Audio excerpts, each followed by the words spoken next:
ذرا سوچئے کہ آپ کو ایک پوری تہذیب کی علمی بنیاد رکھنی ہے، بالکل صفر سے۔ آپ کے پاس خام مال تو ہے، جیسے قرآن اور نبی اکرم صلی اللہ علیہ وآلہ وسلم کی زندگی کا نمونہ، لیکن اسے ایک ایسے نظام میں کیسے بدلیں گے جو صدیوں تک لاکھوں لوگوں کی رہنمائی کر سکے؟ آج ہمارے سامنے اسلام کی ابتدائی تاریخ کے یہی معمار ہیں، وہ 5 عظیم صحابہ جنہوں نے اس یادگار کام کو سرانجام دیا۔ اور ہمارا مقصد صرف یہ نہیں کہ ہم ان کے نام گنوا دیں، بلکہ یہ سمجھنا ہے کہ انہوں نے علم کو کیسے منظم کیا۔ وہ صرف عالم نہیں تھے، وہ خود میں ایک ادارہ کیسے بن گئے۔ آپ نے معمار کا لفظ استعمال کیا، اور یہ بالکل صحیح ہے، کیونکہ یہ کوئی بے ترتیب کوشش نہیں تھی۔ یہ ایک مکمل علمی ماحولیاتی نظام تھا، ایک ایکو سسٹم کی تشکیل۔ ایکو سسٹم، صحیح؟ جی، ہر شخصیت کا کردار اور تخصص یعنی اسپیشلائزیشن مختلف تھا۔ ایک نے قرآن کی گہرائیوں کو سمجھایا، دوسرے نے نبی صلی اللہ علیہ وآلہ وسلم کی زندگی کے ہر لمحے کو محفوظ کیا، تیسرے نے اسے عملی قانون کی شکل دی، اور چوتھے نے اسے ہمیشہ کے لیے تحریر میں محفوظ کر دیا۔ یہ ایک اجتماعی ذہانت کا شاہکار تھا، جہاں ہر کوئی اپنا منفرد کردار ادا کر رہا تھا۔ چلیں اسی ماحولیاتی نظام کی پرتیں کھولتے ہیں۔ سب سے پہلے بنیاد پر بات کرتے ہیں، یعنی قرآن کی تفہیم۔ یہاں ہمارے سامنے 2 بڑے نام آتے ہیں، حضرت عبداللہ بن عباس رضی اللہ تعالیٰ عنہ اور حضرت عبداللہ بن مسعود رضی اللہ تعالیٰ عنہ۔ ابن عباس سے شروع کرتے ہیں، جنہیں ترجمان القرآن کہا جاتا ہے۔ وہ بہت کم عمر تھے، لیکن ان کی علم کی پیاس غیر معمولی تھی۔ جی، اور ان کی کہانی علم حاصل کرنے کے آداب بھی سکھاتی ہے۔ وہ نبی اکرم صلی اللہ علیہ وآلہ وسلم کے رشتہ دار تھے، لیکن انہوں نے اس پر اکتفا نہیں کیا۔ وہ سوال پوچھنے میں کبھی نہیں ہچکچاتے تھے، یہاں تک کہ وہ بزرگ صحابہ کے دروازوں پر جا کر بیٹھ جاتے تھے۔ اچھا۔ دوپہر کی گرمی میں انتظار کرتے کہ جب وہ آرام کر کے اٹھیں تو ان سے کوئی حدیث یا آیت کا مفہوم پوچھ سکیں۔ واہ، یعنی وہ چاہتے تو دستک دے سکتے تھے، لیکن یہ علم کا احترام تھا۔ بالکل، یہی ان کا علم کا ادب تھا۔ لیکن ان کا طریقہ کار کیا تھا؟ کس چیز نے انہیں ترجمان القرآن بنایا؟ ان کا طریقہ کار محض لفظی ترجمہ نہیں تھا، وہ ایک آیت کو سمجھنے کے لیے اس کے پیچھے کی پوری دنیا کو دیکھتے تھے۔ یہ کب نازل ہوئی، کن حالات میں، کس کے بارے میں، اور اس میں استعمال ہونے والے عربی الفاظ کے اس وقت کیا معنی لیے جاتے تھے۔ یعنی وہ شاعری اور تاریخ کا علم بھی استعمال کرتے تھے؟ جی، تاکہ قرآن کے اصل پیغام کی روح تک پہنچ سکیں۔ اسی کو مقصدی فہم کہتے ہیں۔ مقصدی فہم؟ یعنی صرف یہ نہیں کہ آیت کیا کہتی ہے، بلکہ یہ کہ وہ کہنا کیا چاہتی ہے۔ یہ تو بہت گہری بات ہے۔ مطلب یہ صرف گرامر اور الفاظ کا کھیل نہیں تھا، وہ پوچھتے تھے کہ اس آیت کا مقصد کیا ہے۔ بالکل یہی، کیا اس سے معاشرے میں انصاف قائم کرنا مقصود ہے یا فرد کی اصلاح؟ انہوں نے قرآن کی تفسیر کا ایک منظم طریقہ کار وضع کیا، جس نے آنے والے تمام مفسرین کے لیے بنیاد فراہم کی۔ تو وہ اس علمی ماحولیاتی نظام کے چیف تھیولوجن ہیں، جنہوں نے نظریاتی بنیادیں فراہم کیں۔ بہت خوبصورت تشبیہ ہے۔ ٹھیک ہے، تو ابن عباس نے ہمیں قرآن کے پیچھے کی گہری تھیوری اور کیوں سمجھایا، لیکن اس علم کو کوفہ جیسے ایک نئے ہلچل مچاتے شہر کی گلیوں اور بازاروں میں کیسے لاگو کیا جائے؟ یہاں حضرت عبداللہ بن مسعود رضی اللہ تعالیٰ عنہ کا کردار سامنے آتا ہے۔ جی، اور یہ ایک بہترین تضاد ہے۔ ابن مسعود رضی اللہ تعالیٰ عنہ مکہ کے اولین مسلمانوں میں سے تھے۔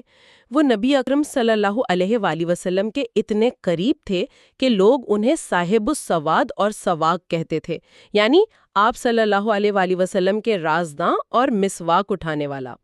انہوں نے دین کو براہ راست عمل میں دیکھا تھا۔ تو ان کے نزدیک دین روزمرہ کی زندگی سے الگ کوئی چیز نہیں تھی؟ بالکل نہیں، ان کا نقطہ نظر بہت زیادہ عملی اور اطلاقی یعنی اپلائیڈ تھا۔ اچھا۔ جب وہ کوفہ گئے تو انہوں نے وہاں فقہ کی بنیاد رکھی۔ ان کا اصول یہ تھا کہ قرآن و سنت کی روشنی میں عقل کا استعمال کیا جائے، معاشرے کے مثبت رواج یعنی عرف کو مد نظر رکھا جائے اور شریعت کے مقاصد کو سامنے رکھا جائے، جو کہ لوگوں کی زندگی میں آسانی پیدا کرنا ہے، مشکل نہیں۔ اور ان کا قائم کردہ مدرسہ ہی بعد میں فقہ حنفی کی بنیاد بنا، جو آج بھی کروڑوں لوگوں کی رہنمائی کرتا ہے۔ جی بالکل، وہ گویا اس نظام کے فیلڈ انجینئر تھے جو تھیوری کو عملی شکل دے رہے تھے۔ یہ بہت دلچسپ ہے کہ ایک ہی ماخذ یعنی قرآن سے دو مختلف مکاتب فکر نکل رہے ہیں، ایک نظریاتی گہرائی پر اور دوسرا عملی اطلاق پر۔ اسے تخصص کا فرق کہنا بہتر ہوگا، ٹکراؤ نہیں۔ صحیح۔ دونوں ایک دوسرے کی قدر کرتے تھے، لیکن ان کے حالات اور ذمہ داریاں مختلف تھیں۔ ابن عباس رضی اللہ تعالی عنہ مدینہ میں تھے، علم کا مرکز بنا رہے تھے، جبکہ ابن مسعود رضی اللہ تعالی عنہ ایک نئی ریاست کے انتظامی اور قانونی مسائل حل کر رہے تھے۔ تو در حقیقت یہ دونوں مل کر ایک مکمل تصویر بناتے ہیں۔ بالکل، ایک نے بتایا کہ دین کیا ہے، دوسرے نے بتایا کہ دین کیسے کام کرتا ہے۔ بہت خوب۔ تو ہم نے قرآن کو سمجھنے اور اسے لاگو کرنے کے دو ستون دیکھ لیے، لیکن دین کا ایک بڑا حصہ وہ بھی ہے جو صرف نبی اکرم صلی اللہ علیہ وسلم کے گھر کی چار دیواری میں ہی سمجھا جا سکتا تھا، خاص طور پر خاندانی اور نجی معاملات۔ یہاں حضرت عائشہ کا کردار سامنے آتا ہے، اور یہ کردار بالکل منفرد اور بے مثال ہے۔ انہیں امت کی سب سے بڑی فقیہہ کہا گیا ہے۔ ان کا علمی مقام اس لیے بلند تھا کہ انہوں نے نبی اکرم صلی اللہ علیہ وسلم کی وہ رخ دیکھا جو کسی اور نے نہیں دیکھا، یعنی عبادات، اخلاق اور خاص طور پر ازدواجی اور خاندانی زندگی کے اصول۔ جی، ان سب کا انہوں نے براہ راست مشاہدہ کیا۔ یہ وہ علم تھا جو امت تک صرف انہی کے ذریعے پہنچ سکتا تھا۔ ان کے طریقہ کار کے بارے میں کیا خاص بات تھی؟ ان کا جو طریقہ کار تھا وہ 3 ستونوں پر کھڑا تھا۔ پہلا نص یعنی قرآن و سنت، ٹھیک ہے۔ دوسرا عقل، وہ آنکھیں بند کر کے ہر بات قبول نہیں کرتی تھیں بلکہ قرآن کی روشنی میں اس پر سوال اٹھاتی تھیں، اور تیسرا حالات، وہ فتویٰ دیتے وقت زمانے کے تقاضوں کو ضرور مد نظر رکھتی تھیں۔ اور ان سے 2000 سے زیادہ احادیث مروی ہیں۔ جی، 2200 سے زائد۔ لیکن ان کا سب سے بڑا کام محض روایت کرنا نہیں تھا بلکہ تصحیح کا تھا۔ تصحیح، اس کا کیا مطلب ہے؟ اس کا مطلب ہے کریکٹیو اسکالرشپ۔ اگر انہیں لگتا کہ کسی دوسرے صحابی نے کوئی بات غلط سمجھی ہے یا اس کا سیاق و سباق ٹھیک سے بیان نہیں کیا تو وہ فوراً اس کی اصلاح کرتیں۔ اچھا۔ وہ گویا اس علمی نظام کی کوالٹی کنٹرول کی انچارج تھیں۔ وہ صرف علم منتقل نہیں کر رہی تھیں بلکہ اس کے معیار کو بھی یقینی بنا رہی تھیں۔ واہ، یعنی وہ صرف ایک راوی نہیں بلکہ ایک نقاد، ایک مفکر اور ایک ہمہ جہت عالمہ تھی۔ اور یہ صرف فقہ تک محدود نہیں تھا، وہ طب، تاریخ اور عربی ادب کی بھی ماہر تھیں۔ اور دلچسپ بات یہ ہے کہ ان کا سارا کام مکالمے اور فتوے کے ذریعے ہوتا تھا، یعنی زبان کا استعمال، قلم کا نہیں۔ جی لیکن بات چیت تو ہوا میں تحلیل ہو جاتی ہے۔ اس علم کو ہمیشہ کے لیے محفوظ کیسے کیا جائے؟ یہ ہمیں ایک ایسی شخصیت کی طرف لاتا ہے جن کا بنیادی ہتھیار قلم تھا، حضرت زید بن ثابت رضی اللہ عنہ۔ جی، اور یہاں اس ایکو سسٹم کا ایک اور اہم پہلو سامنے آتا ہے، علم کا تحفظ۔ حضرت زید بن ثابت رضی اللہ تعالی عنہ کاتب وحی تھے، نبی اکرم صلی اللہ علیہ وآلہ وسلم کے سب سے معتبر لکھنے والوں میں سے ایک۔ ان کا ذہن قدرتی طور پر منظم، اصولی اور قانونی تھا۔ اور نبی اکرم صلی اللہ علیہ وآلہ وسلم نے انہیں دوسری زبانیں بھی سیکھنے کا حکم دیا تھا، ہے نا؟ جی، عبرانی اور سریانی، اور وہ کچھ ہی ہفتوں میں ان پر عبور حاصل کر گئے۔ انہوں نے دوسری زبانیں کیوں سیکھی؟ تاکہ باہر کی دنیا سے، خاص طور پر یہودیوں اور عیسائیوں سے خط و خطابت کی جا سکے۔ یہ اس دور کی ڈپلومیسی تھی۔ صحیح۔ اس سے ان کی ذہنی صلاحیت کا اندازہ ہوتا ہے۔ لیکن ان کی زندگی کا سب سے بڑا کارنامہ قرآن مجید کی جمع و تدوین ہے۔ یہ تو ایک بہت ہی بڑی ذمہ داری تھی۔ بہت بڑی۔ حضرت ابو بکر رضی اللہ تعالی عنہ کے دور میں جنگ یمامہ میں بہت سے حافظ قرآن صحابہ شہید ہو گئے، تو حضرت عمر رضی اللہ تعالی عنہ نے قرآن کو ایک کتابی شکل میں جمع کرنے کا مشورہ دیا۔ اور یہ ذمہ داری حضرت زید بن ثابت کو سونپی گئی۔ جی، ذرا سوچئے، اللہ کے کلام کو ایک جلد میں جمع کرنے کا کام، جس میں ایک زیر زبر کی غلطی کی بھی گنجائش نہیں تھی۔ انہوں نے انتہائی احتیاط سے یہ کام سر انجام دیا، اور پھر حضرت عثمان رضی اللہ تعالیٰ عنہ کے دور میں اسی نسخے کی نقول تیار کروا کے پوری اسلامی دنیا میں بھیجیں۔ آج جو قرآن ہمارے ہاتھوں میں ہے وہ انہی کی محنت کا نتیجہ ہے۔ بالکل، وہ اس نظام کے چیف آرکائیوسٹ تھے۔ اور قرآن کی تدوین کے علاوہ ان کی ایک اور مہارت بھی تھی۔ جی، وہ علم الفرائض یعنی وراثت کے اسلامی قانون کے امام مانے جاتے تھے، یہ اسلامی قانون کا سب سے پیچیدہ اور ریاضیاتی شعبہ ہے۔ اور اس پر انہیں مکمل عبور حاصل تھا۔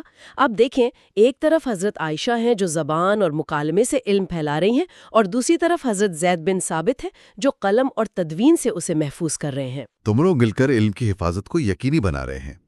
تو ہم نے قرآن کی تشریح، اس کے عملی اطلاق اور پھر اسے تحریری شکل میں محفوظ کرنے کے ستون دیکھ لیے، لیکن ایک بہت بڑا حصہ ابھی باقی ہے۔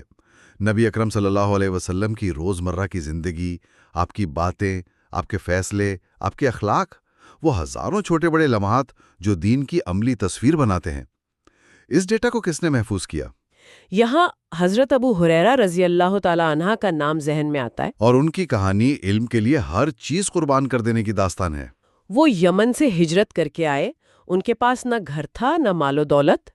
وہ اصحاب صفہ میں سے تھے جو مسجد نبوی کے ایک چبوترے پر رہتے تھے۔ ان کی زندگی کا صرف ایک مقصد تھا، نبی اکرم صلی اللہ علیہ وسلم کی صحبت میں رہنا اور آپ کی ہر بات کو اپنے ذہن میں نقش کر لینا۔ لیکن ان کی یادداشت کے بارے میں کہا جاتا ہے کہ وہ غیر معمولی تھی۔ جی، اور اس کے پیچھے ایک واقعہ بھی ہے۔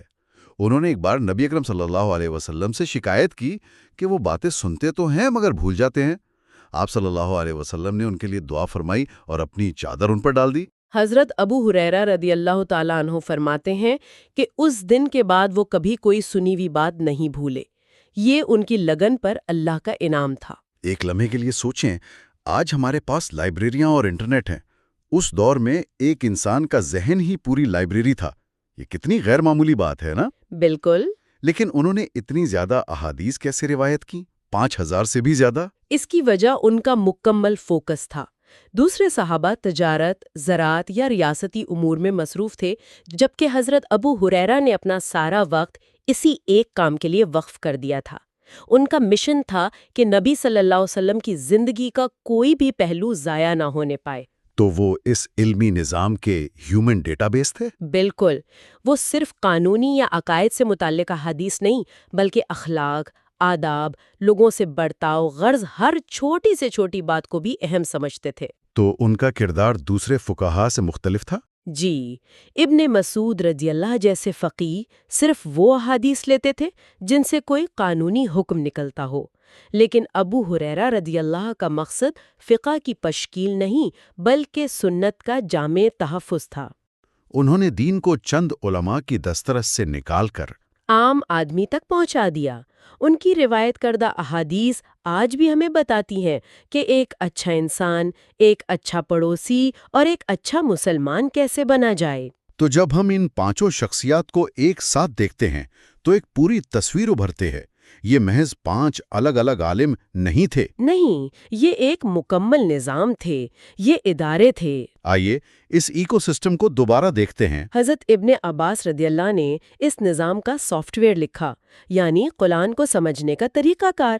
حضرت ابو ہریرہ رضی اللہ نے اس کا ہارڈ ویئر، یعنی نبی صلی اللہ علیہ وسلم کی زندگی کا عملی نمونہ ایک وسیع ڈیٹا بیس کی صورت میں محفوظ کیا۔ اور حضرت ابن مسعود اور حضرت عائشہ رضی اللہ عنہا نے انہوں نے اس سافٹ ویئر اور ہارڈ ویئر کو ملا کر ایک یوزر انٹرفیس بنایا جسے ہم فقہ کہتے ہیں۔ یعنی عام انسان اس علم کو اپنی زندگی میں کیسے استعمال کرے۔ جی، اور آخر میں حضرت زید بن ثابت رضی اللہ تعالیٰ عنہ نے اس پورے سسٹم کا بیک اپ تیار کیا اور اسے تحریری شکل دے کر ہمیشہ کے لیے امر کر دیا۔ ہر ایک کا کردار لازمی تھا، کسی ایک کے بغیر بھی یہ عمارت نامکمل رہتی۔ اور شاید سب سے اہم نقطہ یہ ہے کہ یہ پوری سلطنت علم، کردار اور تعلیم سے قائم کی گئی، تلوار سے نہیں۔ ان کا ہتھیار کتاب اور حکمت تھی۔ بالکل، اور یہی تنوع اس علم کی بقا کی وجہ بنا۔ اگر علم صرف ایک ہی طریقے سے محفوظ کیا جاتا، مثلاً صرف تحریر سے، تو شاید اس کی روح ختم ہو جاتی، یا اگر صرف زبانی روایت پر انحصار ہوتا تو شاید وہ وقت کے ساتھ بدل جاتا۔ لیکن یہاں زبانی روایت، تحریری تحفظ، عملی اطلاق اور عقلی استدلال سب ساتھ ساتھ چل رہے تھے۔ اسی لیے یہ نظام آج 1400 سال بعد بھی زندہ ہے۔ آج کے اس جائزے سے یہ واضح ہے کہ اسلامی علم کی بنیاد کتنی گہری، متنوع اور مضبوط ہے۔ تفسیر، حدیث، فقہ، تدوین، کوئی بھی شعبہ ایسا نہیں تھا جس پر بہترین ذہنوں نے کام نہ کیا ہو، اور ہر ذہن نے اپنے منفرد انداز میں اپنا حصہ ڈالا۔ سامعین کے لیے ایک سوچ چھوڑے جاتے ہیں۔ ان شخصیات نے اپنے دور کے چیلنجز کے مطابق ایک مکمل علمی ماحولیاتی نظام تشکیل دیا۔ انہوں نے قرآن کی گہرائی کو سمجھا، سنت کو محفوظ کیا، اسے عملی زندگی میں لاگو کیا اور پھر اسے آنے والی نسلوں کے لیے مدون کر دیا۔ اگر ہم آج کے دور کے چیلنجز کو دیکھیں، جیسے غلط معلومات کا سیلاب، نظریاتی الجھنیں اور دین پر عمل کرنے کی عملی مشکلات، تو اس علمی ایکوسسٹم کے کس حصے کو، یعنی فہم قرآن، تحفظ سنت، عملی فقہ یا علم کی ترسیل، سب سے زیادہ توجہ اور مضبوطی کی ضرورت ہے؟